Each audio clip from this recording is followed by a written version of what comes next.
అతను ఘోరముగా తపస్సు చేయించినాడు కదా, మన పలుకులు అతని చెవిన పడలేదు కాబోలు. అప్పటికి మన గజ్జె గల్లు మన అతని గుండె జల్లు అప్పుడు తప్పకుండా కొల్లింపు చూసి ఇక ఆలస్యము దేనికి గాన నాట్యములకు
ఇంకనూ కొంత గల్లంతగా చేసిన కళ్ళు తెచ్చనేమో. అలాగనే సుమి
శ్వాసే లేదు, కంట మురుకు పుట్ట పెరిగినది, శరీరం అంతా చల్లనీళ్ళ కుండలవలే ఉన్నది. మరి ఈ లక్షణంలో నీ భూలోకం ఎవరికి ఉండదు? ఎవరికి ఉంటున్నాయి? ఈ భూలోకం ముందర మరణించిన వారికి ఉంటున్నాయి. కనుక ఎంత తపస్సు చేసేవారైనాను మరణించి ఉన్నారు కనుక మన గానాటిములు వృధా ప్రయాస.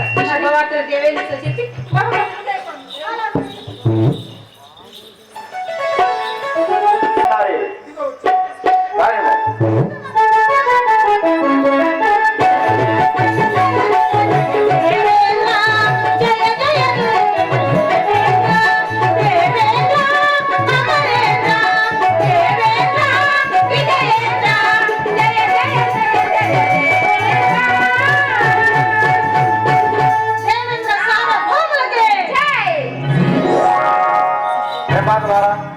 నీకు ఆశీర్వాదములు కానీ పోయిన పని సాధించి వచ్చిన మేము పోవటయు కార్యము సాధించకుండా రావటయునా?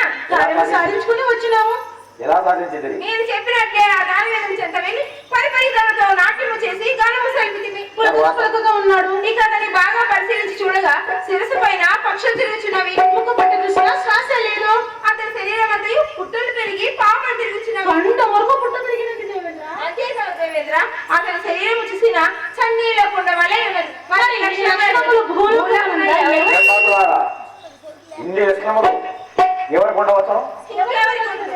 మరణించి భూలోకం ఉన్న వారికి అయిన యాదారణ్యులు మరణించి ఉన్నవాడు. తపస్సు చేసి చేసి చేసి అక్కడే మరణించినాడు పాపం. అయిన యాదారణ్యులు నిత్యముగా మరణించినాడు అన్నమాట. ఇందులో ఏమి సందేహం లేదు కదా. దేవేంద్ర, ఇంతవరకు ఎంత మంది తపస్సు భంగపరచలేదు. మేము చూసిగా పరీక్ష గావించేసి అయినను మా మీద అన్నావా?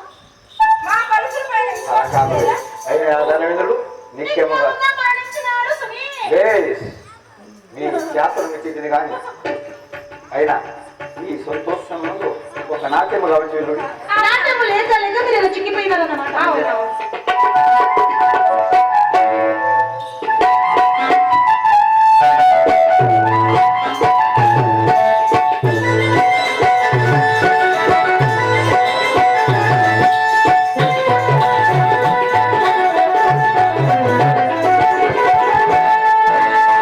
అందమైన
చాలా సంతోషం.